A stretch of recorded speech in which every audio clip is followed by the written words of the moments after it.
إن الحمد لله نحمده ونستعينه ونستغفره ونؤمن به ونتوكل عليه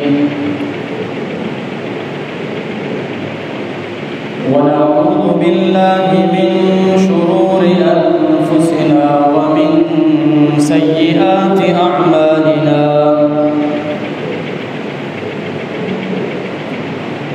من يهده الله فلا مضل له ومن يضلله فلا هادي له ونشهد أن لا إله إلا الله وحده لا شريك له ونشهد أن سيدنا وسندنا وحبيبنا ومولانا محمدا عبده ورسوله أما بعد فأعوذ بالله من الشيطان الرجيم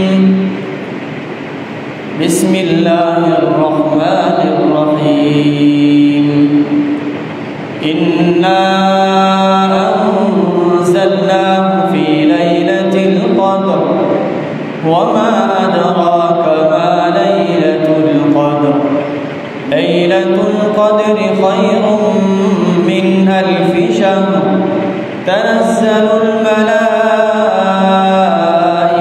والروح فيها بإذن ربهم من كل أمر سلام هي حتى مطلع الفجر صدق الله العظيم يا رب صل وسلم دائما أبدا على حبيبك خير الخلق كلهم اللهم صل على سيدنا ومولانا محمد وبارك وسلم اللهم صل على سيدنا ومولانا محمد وبارك وسلم اللهم صل على سيدنا ومولانا محمد وبارك وسلم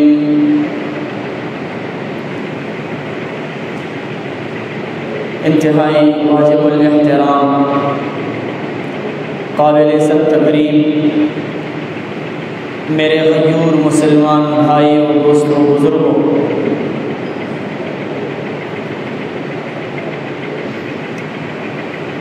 رمضان المبارک کا مہینہ اپنی آب و تاب کے ساتھ رواں دواں ہے۔ پورے سال میں کسی بھی مہینے کے حوالے سے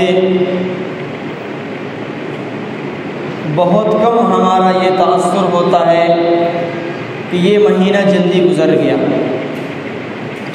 جبکہ رمضان المبارک کے حوالے سے ہم میں سے ہر بندے کا یہ تأثر ہوتا ہے کہ رمضان المبارک کتنی جلدی سے گزر رہا ہے۔ چنانچہ ہم اور آپ رمضان المبارک کے 2 عشروں میں اپنی عبادتوں کی تکمیل کے بعد آج تیسرے عشرے میں داخل ہو چکے ہیں۔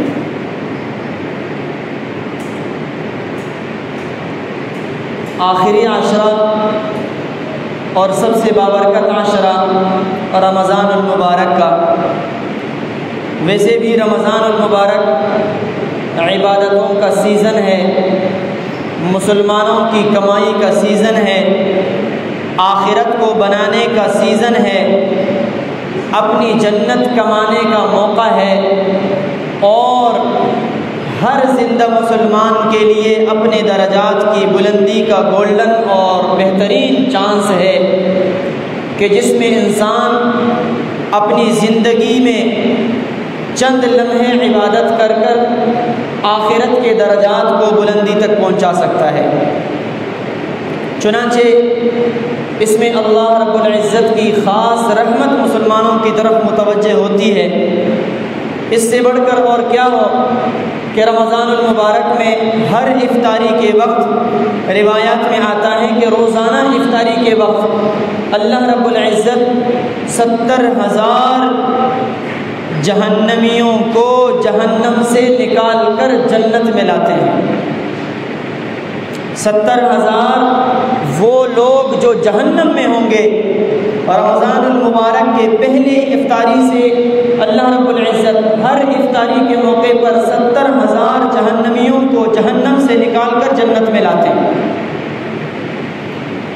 اور یہ سلسلہ آخر تک چلتا رہتا ہے، اور آخری افطاری کے وقت اللہ رب العزت ان تمام کے بقدر جتنے لوگ رمضان میں جہنم سے آزاد کیے جا چکے ہوتے ہیں، صرف آخری افطاری کے وقت ان تمام لوگوں سے بھی زیادہ لوگوں کو جہنم سے نکال دیتے ہیں۔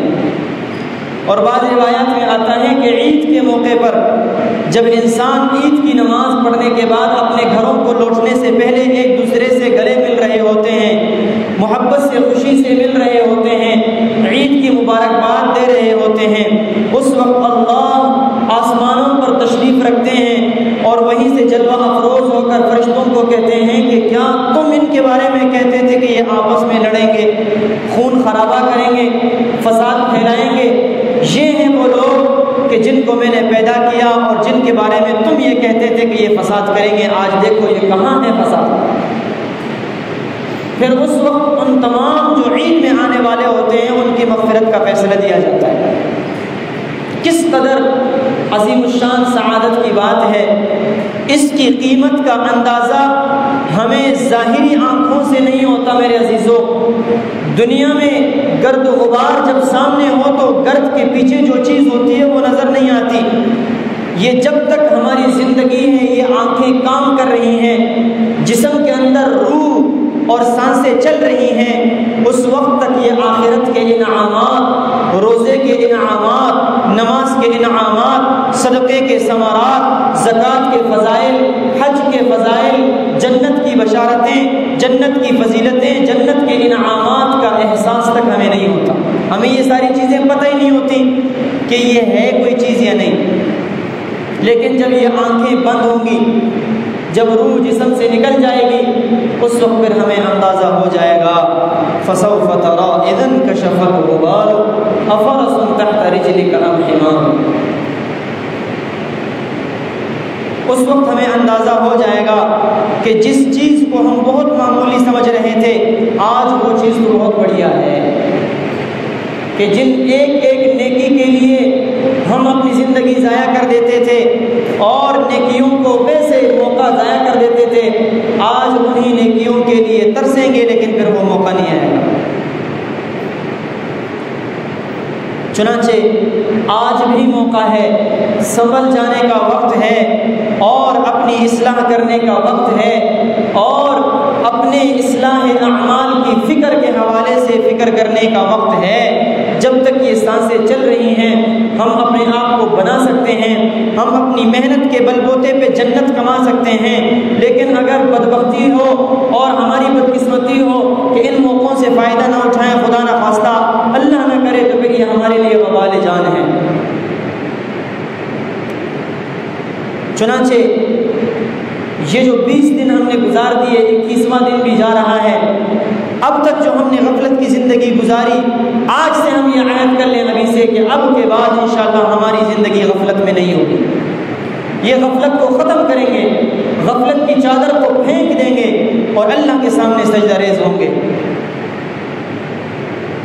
صحابہ کرام رضوان اللہ تعالی علیہم اجمعین نے رسول اکرم صلی اللہ علیہ وسلم سے پوچھا، یا رسول اللہ فداک ابی و امی، کہ اے اللہ کے رسول صلی اللہ علیہ وسلم، آپ پر ہمارے ماں باپ قربان ہوں، ہم سے پچھلی جو امتیں تھیں ان کی زندگی کے جو لمحات تھے وہ بہت زیادہ تھے۔ چنانچہ کسی قوم نوح وغیرہ کے لوگوں کی عمریں جو ہے نا وہ 900 سال 800 سال ایک بندے کی عمر ہوا کرتی تھی۔ بنی اسرائیل کے لوگوں کی عمریں 300 سال 400 سال 500 سال ایک بندے کی عمر ہوا کرتی تھی۔ لیکن آپ صلی اللہ علیہ وسلم سے صحابہ پوچھ رہے ہیں، یا رسول اللہ آپ کے امتی جو امت میں جو وقت مقرر کیا گیا ہے، جو عمر مقرر کی کی گئی ہے وہ اوسط عمر 60 سے 65 سال ہے۔ آپ صلی اللہ علیہ وسلم کے جو امتیوں کی عمر ہے وہ 60 سے 65 سال کی عمر ہے، نارمل جو عمر۔ تو ان لوگوں نے جو 800 سال تک عبادت کی ہے اور ہماری امت کی جو 60 سال عبادت کریں گے، یہ عبادتیں کیسے برابر ہوں گے؟ ایک بندہ 800 سال تک عبادت کرے اور ایک بندہ 60 سال عبادت کرے، یہ کیسے ممکن ہے کہ وہ 800 سال والا جو ہے وہ یہ 60 سال والے کے برابر ہو؟ ہم تو ان کی عبادتوں تک پہنچ ہی نہیں سکتے ہیں۔ صحابہ نے پوچھا، رسول اکرم صلی اللہ علیہ وسلم نے جب یہ سوال سنا تو اس وقت شب قدر کی فضیلت ثابت ہوئی اور اللہ تعالیٰ کی طرف سے شب قدر لیلۃ القدر ہماری اس امت کے لیے نازل ہوئی، اور قرآن مجید میں یہ آیتیں نازل ہوئیں، انا انزلناہ فی لیلۃ القدر وما ادراک ما لیلۃ القدر لیلۃ القدر خیر من الف شہر، کہ رمضان المبارک کے آخری عشرے میں ایک رات ایسی ہے کہ جس میں ایک رکعت پڑھنا یہ 1000 مہینے یا 1000 رکعت نوافل سے بہتر، اور اس ایک رات میں عبادت کرنا 1000 راتوں کی عبادتوں سے بہتر۔ جو بندہ ایک رات عبادت کرے گا اسے 1000 مہینوں کے بقدر جو ہے وہ راتوں کی عبادت کا ثواب ملے گا۔ لیلۃ القدر خیر من الف شہر، کہ لیلۃ القدر 1000 مہینوں سے زیادہ بہتر ہے۔ چنانچہ آپ صلی اللہ علیہ وسلم صحابہ کو بتانے کے لیے جا رہے تھے، راستے میں 2 صحابی تھے یا 2 بندے لڑ رہے تھے آپس میں، تو ان کے لڑنے کی وجہ سے جو تاریخ آپ صلی اللہ علیہ وسلم کے ذہن میں تھی کہ کون سی رات کو لیلۃ القدر ہوگی، یہ آپ صلی اللہ علیہ وسلم کے ذہن سے نکل گئی۔ پھر آپ صلی اللہ علیہ وسلم نے بتا دیا کہ آخری عشرے کی طاق راتوں میں 21، 23، 25، 27، 29 آخری عشرے کی طاق راتوں میں لیلۃ القدر کو تلاش کرو کہ جس میں ایک رکعت نماز پڑھنا 1000 رکعت سے بہتر ہے، ایک سجدہ کرنا 1000 سجدوں سے بہتر ہے، 1 روپیہ صدقہ کرنا 1000 روپے صدقے کرنے سے بہتر ہے، ایک رات عبادت کرنا 1000 مہینوں سے زیادہ بہتر ہے۔ پھر صحابہ کو یہ بات اللہ رب العزت نے ان کے دل میں یہ بات ڈال دی کہ وہ لوگ جو 800 سال تک عبادت کرتے تھے، ہماری ایک رات کی عبادت ان 800 سالوں سے زیادہ ہے۔ تو اس واسطے یہ موقع ہے ہمارے پاس، ایک رات تو گزر گئی، اب مزید ہمارے پاس 23 کی شب ہے، 25 کی شب ہے، 27 کی شب ہے، 29 کی شب ہے۔ ان تمام راتوں میں ہم جاگ کر عبادت کریں، نفلی عبادتیں ہوں، صدقہ خیرات کریں، اللہ کے سامنے گڑ گڑائیں اور اکیلے بیٹھ کر اللہ کے سامنے آنسو بہائیں، آپ پھر دیکھیں کہ یہ زندگی میں بہار آتی ہے یا نہیں آتی۔ چنانچہ کہتے ہیں کہ دین جو ہے یہ فطرت کے زیادہ قریب ہے۔ فطرت کا مطلب یہ ہے کہ جس چیز کے لیے انسان کو اللہ رب العزت نے بنایا، اس چیز میں جس چیز میں اس کا سکون ہے وہ فطرت ہے۔ کہ اللہ رب العزت نے فرمایا کہ میری عبادت میں تمہارا سکون ہے، لیکن اس زمانے میں لوگوں کو یہ بات سمجھ میں نہیں آئی۔ 1400 سال گزرنے کے بعد آج لوگوں کو یہ بات سمجھ میں آئی۔ کتنے لوگوں کی نظریں کمزور ہیں۔ آج سائنس یہ بات تحقیق کر رہی ہے کہ نظریں 2 چیزوں سے صحیح ہوتی ہیں۔ نظر جو خراب ہوتی ہے 2 چیزوں سے صحیح ہوتی ہے، اس کا علاج 2 طریقے سے کیا جاتا ہے۔ ایک کیا ہے کہ انسان لمبے لمبے سجدے کرے، جو بندہ لمبے سجدے کرتا ہے اس کی نظر خراب نہیں ہوتی۔ اور دوسرا علاج یہ ہے کہ آنکھوں کو دھوتا رہے، آنکھوں کو دھوتا رہے، کس چیز سے؟ آنسوؤں سے۔ جو بندہ اللہ کے سامنے بیٹھ کر گڑ گڑاتا رہے، روتا رہے، اس کی آنکھیں کبھی خراب نہیں ہوتی، اس کی نظر کبھی خراب نہیں ہوتی۔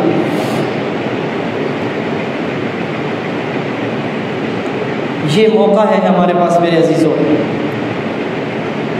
آپ علیہ الصلوۃ والسلام نے فرمایا، منبر رسول پر قدم رکھتے ہوئے پہلی سیڑھی پر قدم رکھا تو فرمایا آمین، دوسری سیڑھی پر قدم رکھا پھر فرمایا آمین، تیسری سیڑھی پر قدم رکھا پھر فرمایا آمین، صحابہ نے خطبے کے بعد پوچھا یا رسول اللہ صلی اللہ علیہ وسلم کہ آج آپ سے ہم نے ایک ایسا کام سنا اور دیکھا کہ اس سے پہلے نہیں دیکھا۔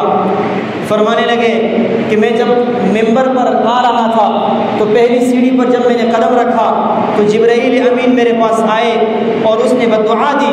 اس نے کہا کہ ہلاک اور تباہ اور برباد ہو جائے وہ شخص کہ جس کی زندگی میں رمضان کا مہینہ آئے اور وہ اپنے اللہ سے اپنی مغفرت نہ کروا سکے۔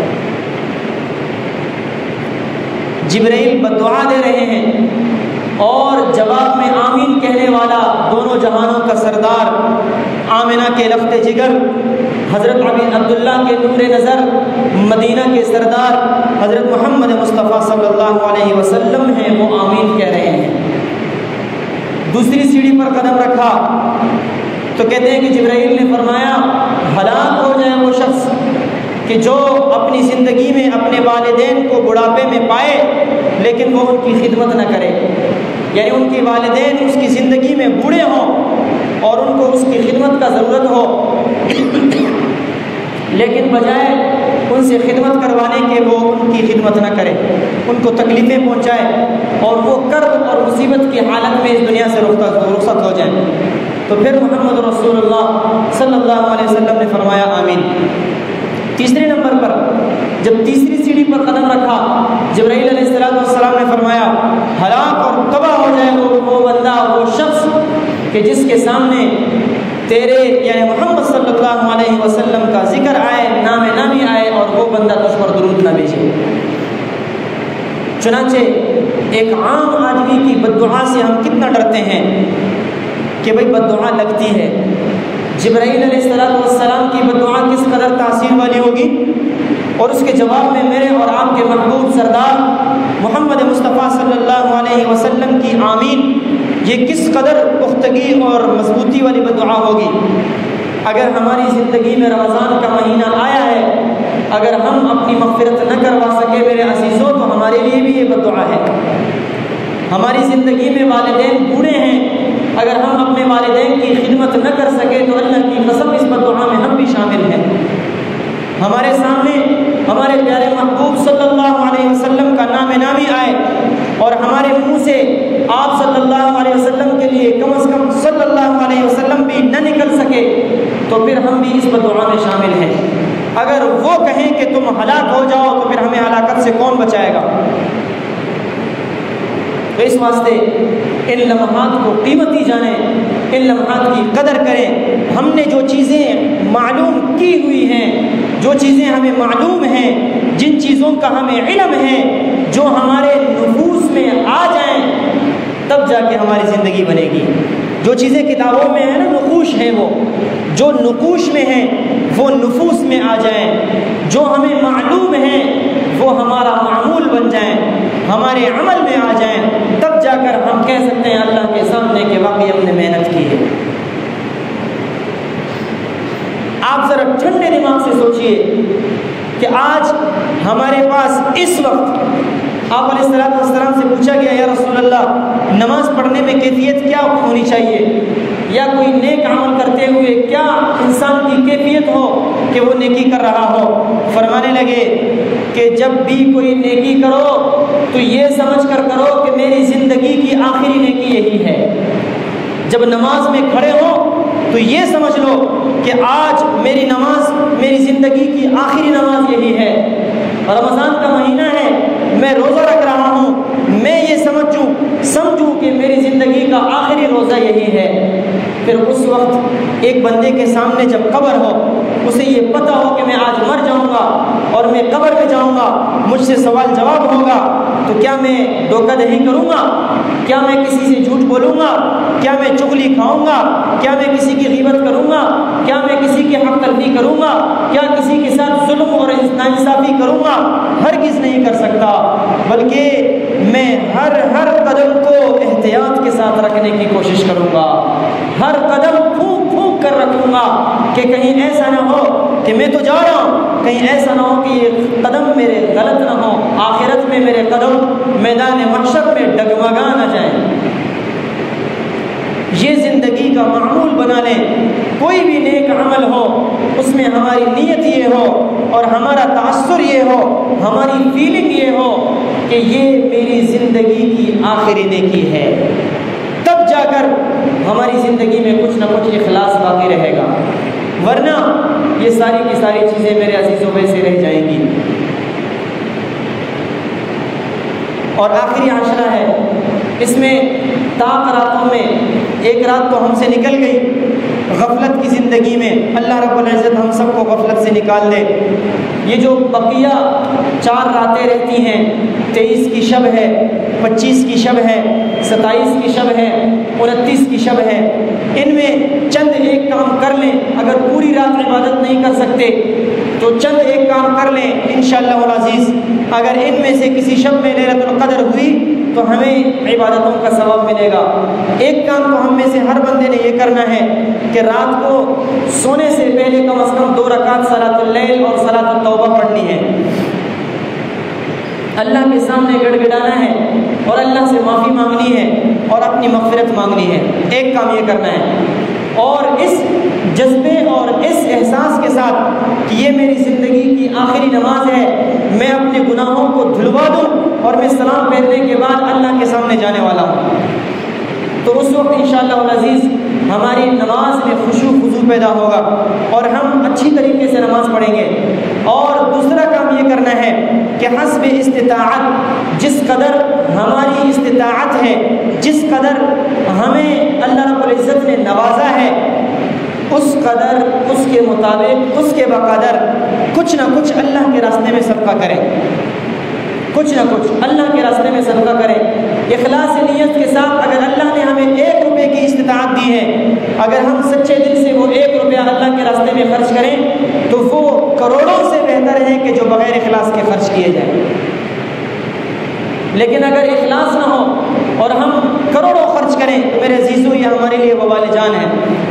تو اخلاص کے ساتھ اور صدق کی نیت سے اللہ کی رضا کے لیے کسی سفید پوش، کسی رشتہ دار، کسی مسجد، کسی مدرسہ، کسی طالب علم، کسی غریب، کسی فقیر، کسی محتاج کے ساتھ تعاون کر لیں۔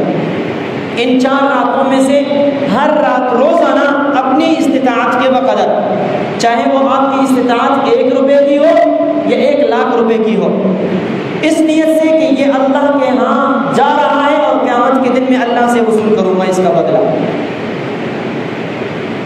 اور تیسرا کام یہ ہو کہ ان تمام راتوں میں تہجد کی نماز قضا نہ ہو اور کچھ نہ کچھ قرآن کریم کی تلاوت ہو، چاہے 1 پاؤ ہو، 1 سورت ہو، 1 پارہ ہو، 1 منزل ہو، 1 قرآن ہو، کر سکتے ہیں۔ تو انشاءاللہ العزیز اگر ان راتوں میں سے کسی رات میں لیلۃ القدر ہوئی تو ہمیں وہ 1 آیت پڑھنے کا ثواب 1000 کے برابر ملے گا، اور 1 رکعت پڑھنے کا ثواب 1000 رکعت کے برابر ملے گا، 1 روپیہ صدقے کرنے کا ثواب 1 لاکھ روپے سے بھی زیادہ ملے گا، اور اللہ رب العزت ہماری مغفرت فرما دے گا۔ ایک یہ کام کرنا ہے۔ اور دوسرا، آخر زمانہ ہے، فتنوں کا زمانہ ہے، آپ صلی اللہ علیہ وسلم سے بہت دور کا زمانہ ہے، 1400 سال گزر گئے، 14 صدیاں گزر گئیں، قرب قیامت کا زمانہ ہے، قیامت قریب ہے۔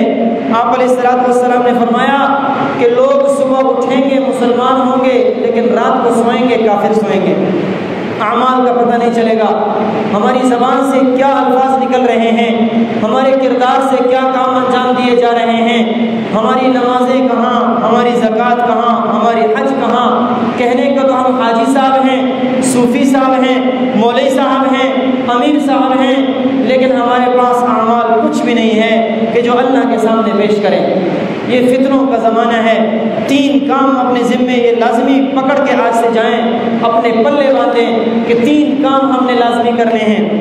آخر زمانہ ہے، سب سے پہلا کام یہ کرنا ہے کہ ہم نے ہر موڑ پر اپنے ایمان کی حفاظت کرنی ہے۔ فرمایا کہ آخر زمانے میں ایمان کی حفاظت کرنا سب سے زیادہ مشکل ہو جائے گا۔ جان کی حفاظت آسان، مال کی حفاظت آسان، عزت کی حفاظت آسان، آبرو کی حفاظت آسان، لیکن ایمان کی حفاظت کرنا مشکل ہو جائے گا۔ آج وہی وقت ہے۔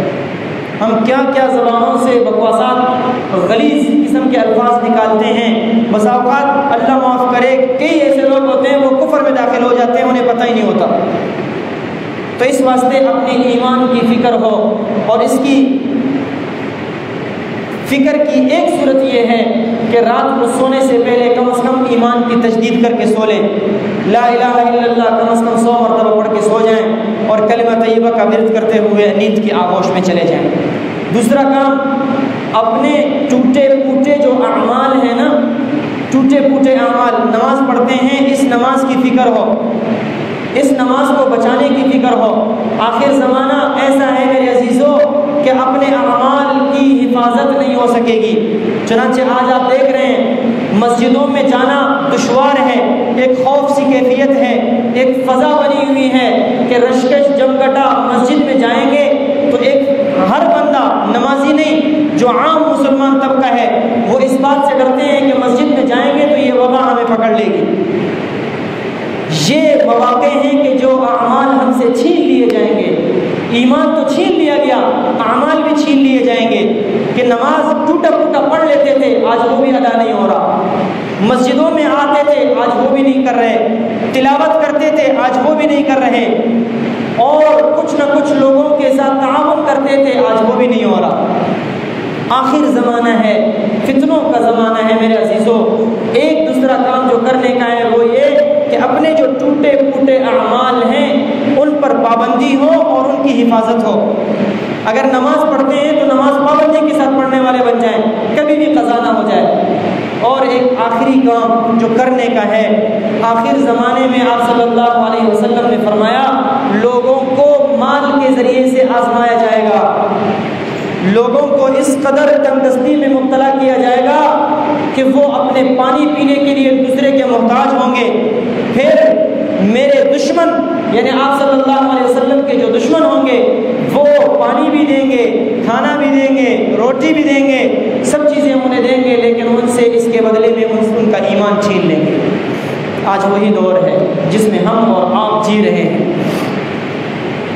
اس واسطے آپ صلی اللہ علیہ وسلم نے جو علامات قیامت بتائی ہیں، قرب قیامت کے فتنے بتائے ہیں، ساری کی ساری فتنے اور آزمائشیں ہمارے اوپر ہیں. ہم اس وقت ایک آزمائش میں ہیں. اللہ سے گڑ گڑائیں، اللہ سے معافی مانگیں. ہم میں سے ہر بندہ اپنے گناہوں کی معافی مانگے، تب جا کر امید یہ ہے کہ انشاءاللہ ہماری ایمان کی جو بچی کچی رمق ہے اللہ رب العزت اس کی حفاظت فرمائیں گے اور آخرت میں ہمارا حساب مومنوں کے ساتھ ہوگا. ورنہ بہت ڈرنے والی بات ہے.